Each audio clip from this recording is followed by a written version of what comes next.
ranking their top 10 wingers in the NHL right now. So we'll go 10-1 on this one.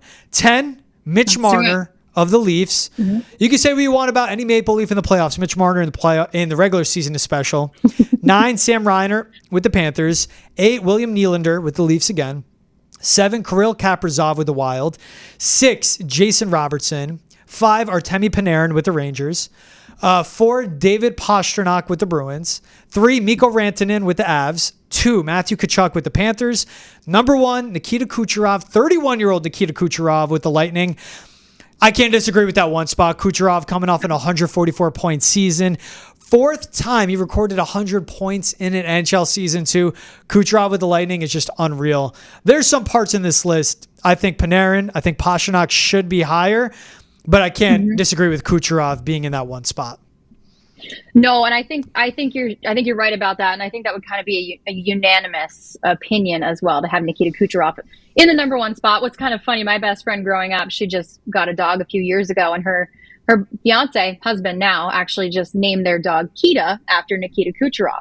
They're from Boston, from Massachusetts, and I was like, what's the fascination with Kucherov? And he's like, he's just good. I wanted to name my dog after Nikita Kucherov. So funny there. But, I mean, you can't dispute. He's a playmaker. He's threatening on the power play. 5-on-5, he's a spark plug. It was great to see what he was doing with Steve Stamkos, but it's going to be even more interesting, I think, now to see how he makes those adjustments without him. I don't think he's going to have to adjust too much because he's a standalone great player. One of the best in the game right now. Cannot dispute it. I think he's threatening out there. I love it. I love watching him. We'll see what the Lightning do. Obviously, Stamkos gone, but Jake Gensel steps in. Again, another wing. Mm-hmm. Even Gensel himself, so they did top 20. Gensel ranked 16th. That surprised me. I think he's so much better than that. We saw how important he was for the Hurricanes and their success, how good he was when he got traded even. And I thought he would stick to after the trade deadline being dealt. But Gensel just, with the Lightning, and how good he was going from Pittsburgh to Carolina, how good he was for Carolina. I thought that was a move that pushed him over the top. Now with the Lightning, I think he's better than 16, especially with the Kyle Connor, Philip Forsberg in front of him. Stamkos, 34 years old, now with the Preds, still at 13. But I would put a Gensel ahead of a Stamkos. I would put him ahead of a Brady Tkachuk. And then another one, Zach Hyman, 11th for the Edmonton Oilers. Now I get it. You're playing with Leon Draisaitl. You're playing with Connor McDavid. But for him to change his game, just as Connor McDavid did, I mean, you're playing off McDavid going from being a goal scorer to assisting instead to make that happen. But 3rd in the NHL with 54 goals, 7 game-winning goals, led the playoffs with 16 goals, 22 points in 25 games. I mean, he was so superb that I push him into the top 10 just on what he did for the Oilers. Yes, playing with the most dominant player in the sport right now, but still, you have to pull through for that guy and you make him better. And he certainly did elevate the whole Oilers team with what Hyman was able to produce. And I think that's a really interesting point that you just brought up. And it's like, some people might say, like, your players are only as good as the players around you. And then you look at, Stamkos and Nikita Kucherov together. Someone who I was actually kind of dissecting for this was Artemi Panarin and the Patrick Kane effect that was had on him when he was with the Chicago Blackhawks. I think when Panarin left, I think he had a chance to kind of show people what he was without Patrick Kane, without the Blackhawks. I think that first season out, I think he was a little slower, but then he started racking on the goals and he started making a name for himself. And he really started defining why he is in the top 10 conversation. They had him ranked at number 5. I think in a way I would rank him a little bit lower, not because I don't like him, but I think there are so many very impressive names on this list. Someone I want to highlight is Kirill Kaprizov. I think he's an outstanding player, but unfortunately what works against him in this case is he's not on a constantly winning team. The Minnesota Wild are great. State of Hockey is wonderful. People are so passionate about their team there, but Kirill Kaprizov is someone who I actually would like to see another big name step into the team there to really try to see him take off even farther, because he's so athletic. When you give him the puck on his stick and you give him a little time and space, what he's able to do, what he's able to create in those moments is really impressive. So in a way, I think I would switch Artemi Panarin at 5 and Kaprizov at 7 and just kind of swap those two. Yeah, Artemi Panarin, career high 120 points at 32 years old. But you're right. I mean, he plays for a very talented Blue Shirts team. Adam Fox, Mika Zibanejad, Chris Kreider, all those guys that he shares time on the ice with. even Mikko Rantanen, again, we get into that conversation of who you're playing with. 104 points, playing off 140-point Nate McKinnon. Obviously, is Cal McCarr, a defenseman, but is such a threat in the offensive zone. What separates me from Mikko Rantanen, which I think he does get top 3, that's a guy almost playing 23 minutes a night. Like that many minutes for such a good team in the West. That's a separator for me. We know what Tkachuk means to that Panthers team for him to get that 2 spot.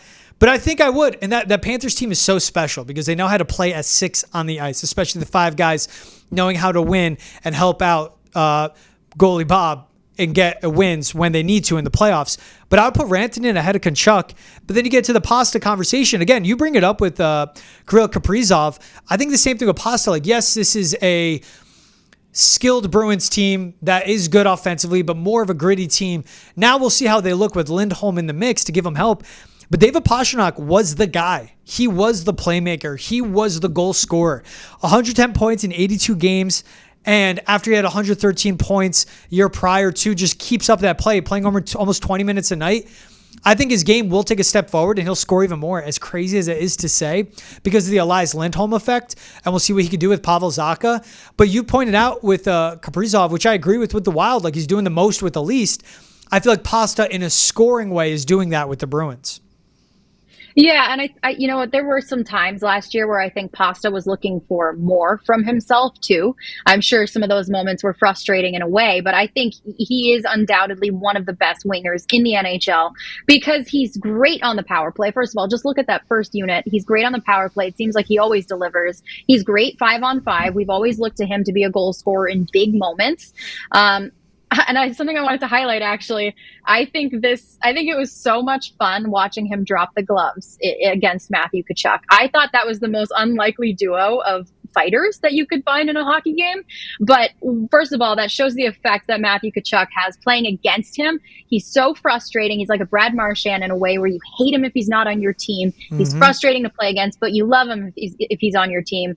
But I don't want to get too far away from Pasta. Pasta's great. I think Four is low for him, but there are so many other great players in the top 3 there that it's kind of hard to fight his way into that top 3. So in this stance, I think 4 is good for Pasta. But I did want to talk about that moment where he took one for the team and went out there against Tkachuk. I thought that was great. Yeah, everyone's seeing that. Neither guy is a fighter. Tkachuk obviously wanted the smoke. And shout out to Pasta for stepping up and taking it. Pastrnak was number 1 on this list last year going into the season. But again, we saw what Kucherov put together. Tkachuk leading his team to a Stanley Cup. I mentioned, of course, what for the 3 spot with Mikko Rantanen. I mean, how much he scored, how much time on the ice for arguably the best team in the West, second best team in my opinion, in the Avs. Possibly the 4 spot, it's like a huge drop-off, you'd think, from 1 to 4. But the companies that is with him on the top is what you see. What do you think of Marchand on this list? Because it was top 20. Him getting in number 18. You think he's still a top 20 winger in the NHL? I do think he is. And I tried to be as unbiased about this as I possibly could. But what stat really stood out to me, I mean, many of them do, but the fact is that he had one of the most shorthanded goals. I don't even know how many he scored last year, so I could find that in a second, but he was great on the PK. And I think that also kind of is a testament to his ability to play in all situations. I think he's gritty. He's small out there, so his center of gravity is a little lower. He's athletic. He might be getting a little older, but I don't think that's working against him right now. I think he does belong in this top 20 list. But I think, in years to come, it might be just his age that kind of starts to work against him in that sense. Yeah. But I think he's a great winger. Yeah, he was important. 3 shorthanded goals. He had 3 shorties this past season, and his 67 points, second most on the Bruins. The Bruins, a team that were one of the best in the East and made to the second round of the playoffs before losing to the eventual Stanley Cup champions. He's 36. I think he has like 2 or 3 more, maybe 4 years left in him. But yet we know he's on the back 9 of his career, but that back 9 still looks really good. And it's been a guy that had to recover from multiple hip surgeries from a couple seasons ago. So he's still piecing it together.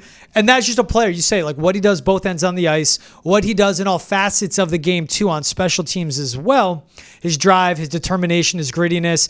And he embraces being a rat. Like, Brad Marchand, with his Stanley Cup, with his World Cup of Hockey gold, with his multiple World Junior golds, his U18, IHF golds as well, like with all of that, he will be in the Hall of Fame one day. And this is a guy over 1,000 games played all with the Bruins, 929 career points. He'll get to that 1,000-point mark this season or next. Again, he had 67 last season. This is a guy that's going to be an eventual Hall of Famer, and he has been the second best right winger of his era, just behind Alexander Ovechkin. Ovechkin on this list, I believe, came in at 19, but you see that those two guys, out of the respect, they're still regarded as top 20 wingers in the league. Yes, on their back nine. Yes, their prime is behind them, but both can produce at such a high level. That Marchand, again, it's 67 points. People are like, well, it's not that much, but it's what he does on both ends of the ice. And again, a guy that's a captain for his team and embraces being a leader. Had to fill the shoes. Once Chara retired and left, once Patrice Bergeron retired, it was him up next to wear that C. That's a guy that embraces it and lives up to that as a leader. No, and I think you're right about that. And it's fun to see this year in particular. He was a rat. Like, he was super fun to watch. He was entertaining. He was comical. But I think when he graduated to this captainship position, it almost looked like he kind of, let the rattiness kind of take a step back. Instead, he was like, I'm the leader of this team. He's one of the last players to experience that 2011 Stanley Cup champion victory. I think he has a different perspective now.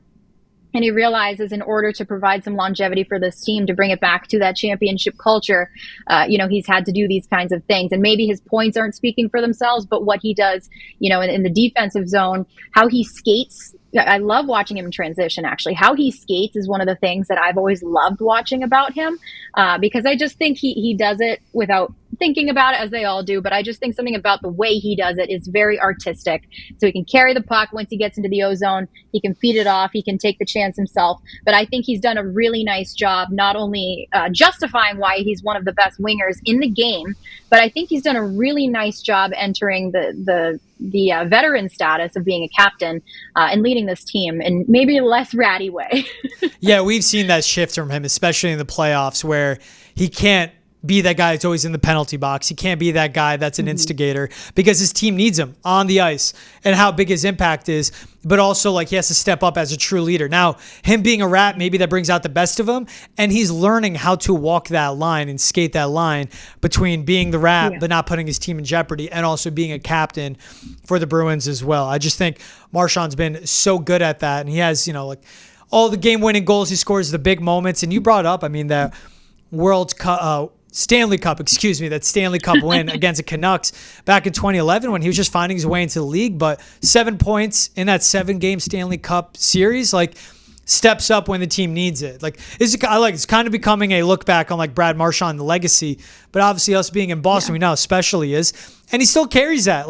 My buddies that would text me that are Rangers fans, Devils fans, Kings fans, Blackhawks fans, Leafs fans, all that. And even Lightning's fans, they'll always text me I can't believe Marchand did this. And I never thought I would get to that point, but me being in Boston, especially the last 3 years, it goes, well, look at it this way. And you love it. If he's on your team, if he's playing for your city, you absolutely love him. And if he's playing against you, absolutely hate him. And you know what? He wouldn't want it any other way either. No, and I think that's why Matthew Tkachuk kind of fits the mold a little bit with that too. It's because he's a pain in the ass to play against, but you love him if he's on your team. And something that I always thought was kind of cool, when I lived in Minnesota, my chief meteorologist was a huge Bruins fan, outside of being a Wild fan, of course. But he would always kind of look to me the next day and be like, "Hey, you see what Marchand did last night?" And I'm like, "I sure did." And it was like the hockey culture just had an appreciation for him and what he does for this team, whether it was being a little bit of a punk on the ice, or if he was being a leader. Everybody knows the respect that they should have for 63, and I think it's been great to see.